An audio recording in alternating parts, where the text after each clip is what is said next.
Pemirsa, hewan berkaki 8 yang termasuk ke dalam kelas Arachnida, yakni laba-laba, memiliki jaring yang 5 kali lebih kuat dari serat baja. Lalu apa saja fakta-fakta unik dan menarik dari hewan berbuku-buku dengan 2 segmen ini? Berikut, On The Spot telah merangkumnya dalam Fakta Unik Laba-laba.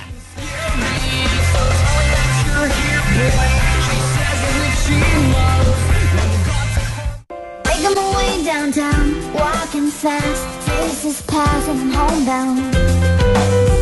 Ternyata bukan hanya ular sutra saja yang bisa menghasilkan benang sutra dan dibuat menjadi kain sutra. Ada juga spesies laba-laba yang dapat menghasilkan sutra. Spesies laba-laba penghasil sutra itu disebut Araneus atau Epeira dan banyak ditemukan di benua Eropa. Anyaman sutra dari laba-laba Araneus jauh lebih kuat dibandingkan kain sutra yang terbuat dari ulat. Akan tetapi spesies laba-laba penghasil sutra sulit dikembangbiakan karena termasuk hewan kanibal suka memakan sesamanya. Jadi produksi sutra laba-laba pun sangat sedikit. Para ahli di Jerman membuat eksperimen dengan cara menyuntikkan kandungan metal pada tubuh laba-laba Araneus agar menghasilkan sutra berkualitas tinggi. Kandungan metal yang disuntikan pada laba-laba itu terdiri atas seng dan titanium atau aluminium, diyakini bisa membuat kain sutra yang dihasilkan tidak cepat rusak. Tekstil sutra laba-laba pertama kali ditampilkan di Museum Sejarah Alam di New York pada 2009. Saat itu ajang ini memecahkan rekor untuk jumlah pengunjung ke sebuah pameran tunggal. Sejak lama hanya ada sedikit eksperimen tekstil dengan sutra laba-laba dan tidak ada upaya serius untuk menenunnya sejak tahun 1900. Dan pada tahun 2012 lalu, dipamerkan sebuah gaun couture dari sutra laba-laba di Victoria and Albert Museum, London, Inggris. Adalah Simon Pearce dan Nicholas Gottlieb, 2 ekspatriat Madagaskar yang mendesainnya. Kain tenunan yang dihasilkan alami berwarna keemasan itu ternyata dibutuhkan waktu selama 4 tahun untuk membuat satu gaunnya. Dan sebanyak 80 orang pekerja terlibat dalam proses pembuatannya. Setiap pagi tim menjelajahi dataran tinggi Madagaskar untuk mencari laba-laba jenis Golden Orc betina, bahan utama baju berbentuk jubah ini. Setelah proses pengumpulan selesai, dilanjutkan dengan proses yang disebut penyutraan, yakni 24 laba-laba diharuskan menghasilkan serat sutra oleh tenaga terlatih sebelum kembali dilepas ke alam bebas. Selembar benang sutra tipis terbuat atas 96 helai sutra yang dihasilkan selama proses penyutraan. Dan untuk 1 ons sutra diperlukan 23.000 laba-laba. Staring blankly ahead, just making my way through the crowd.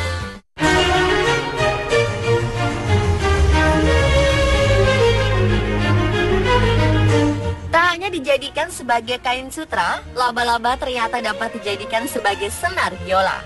Senar dari sutra laba-laba ini diklaim menimbulkan suara biola yang lebih lembut dan mendalam dibandingkan senar tradisional.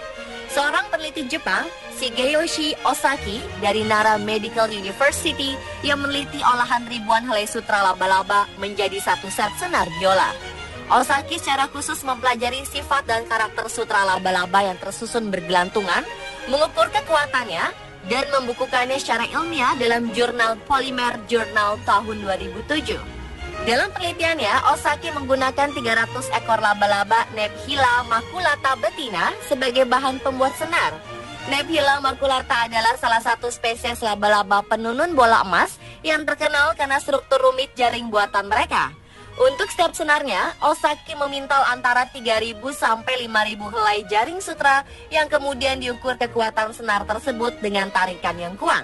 Senar tersebut kemudian disiapkan dari 3 ikatan belitan secara bersamaan pada arah yang berlawanan. Senar sutra laba-laba diyakini lebih baik dari senar nylon core yang berlapis aluminium. Pengamatan lebih detail menggunakan mikroskop elektron menunjukkan bahwa penampang melintang senar berbahan sutra laba-laba berbentuk bulat sempurna. Sutra-sutranya terpintal sangat mampat sehingga tidak meninggalkan ruang di antara mereka. Susunan inilah yang menjadikan senar berbahan laba-laba sangat kuat dan menghasilkan suara unik. Bahkan beberapa vionis profesional melaporkan bahwa senar laba-laba menghasilkan sebuah warna nada yang lebih baik dan mampu menciptakan sebuah musik baru.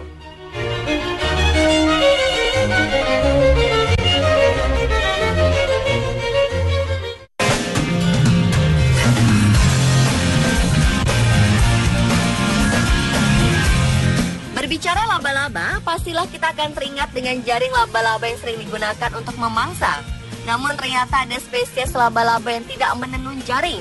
Mereka justru pergi berburu di pepohonan dan mengintai mangsanya pada malam hari. Hampir mirip seperti serigala. Ya, dialah laba-laba serigala atau Pardosa pseudoannullata. Mereka melakukan perburuannya pada malam hari dan menghabiskan waktunya saat siang hari untuk bersembunyi di dasar pasir atau di antara bebatuan yang hening dan tak ada gangguan. Mereka mengintai serangga kecil yang ditemukan berkat entang matanya yang terdiri dari 2 mata besar dan 4 mata kecil. Serangannya sangat cepat. Jika korbannya berhasil kabur, laba-laba ini berlari mengejar. Dulu diduga mereka berburu secara berkelompok seperti serigala. Ternyata persamaannya tidak sejauh itu. Laba-laba berburu sendirian. Karena berukuran 1-2 cm, laba-laba serigala dinamai juga Lycos. Laba-laba ini tidak besar, tetapi mengejutkan karena kelincahan dan kecepatan gerakannya. Dan umumnya berwarna coklat atau kuning gelap.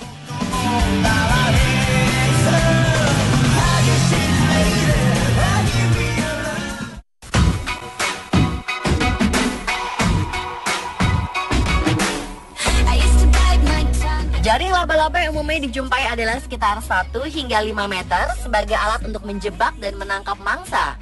Seorang ilmuwan Igni Agnerson dari University of Puerto Rico menemukan jaring laba-laba Darien bark yang berukuran panjang 25 meter dengan inti utama 2,8 meter pada tahun 2001. Ia melakukan penelitian lanjutan pada tahun 2008 dan 2010 dan mengungkapkan beberapa data yang cukup luar biasa. Dengan jaring ukuran ini dapat menahan 2 kali kekuatan sebanyak laba-laba normal yang membuatnya 10 kali lebih kuat dari sepotong armor.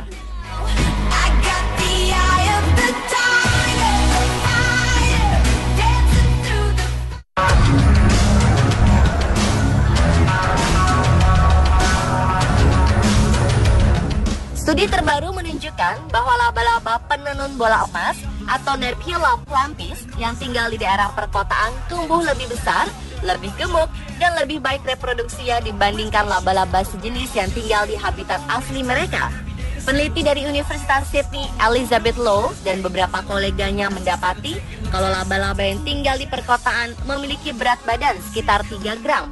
Sementara laba-laba yang tinggal di lokasi yang lebih terpencil hanya memiliki berat badan sekitar 1 atau 2 gram saja. Dari penelitian tersebut dikemukakan bahwa ada beberapa alasan memperkuat anggapan tersebut. Di antaranya, menghangatnya suhu daratan di wilayah perkotaan terjadi karena sinar matahari membuat permukaan keras seperti jalanan. Bangunan menjadi menghangat sehingga suhu udara meningkat dan juga menjaga lingkungan di perkotaan tetap hangat di malam hari. Memanasnya panah di perkotaan dan karena ada lebih banyak tersedianya mangsa yang bisa mereka makan. Selain itu juga di kota ada banyak sampah yang menarik perhatian lalat. Begitu juga di kota ada banyak sinar lampu yang menarik serangga di malam hari. Semua itu menambah banyak ketersediaan makanan untuk laba-laba. Karena laba-laba adalah satwa berdarah dingin, maka semakin hangat sebuah lingkungan, maka semakin banyak energi yang dibutuhkan untuk tumbuh dan menjadi lebih besar.